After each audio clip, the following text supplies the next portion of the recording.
You ask Tiger to solve. This deals with linear equations with one unknown. The final result is u equals -2.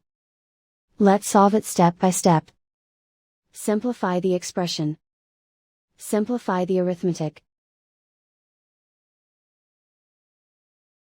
Group all constants on the right side of the equation. Subtract 14 from both sides. Simplify the arithmetic.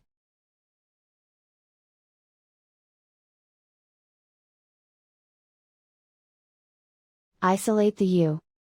Divide both sides by 17.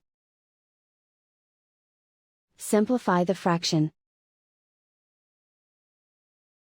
Find the greatest common factor of the numerator and denominator. Factor out and cancel the greatest common factor.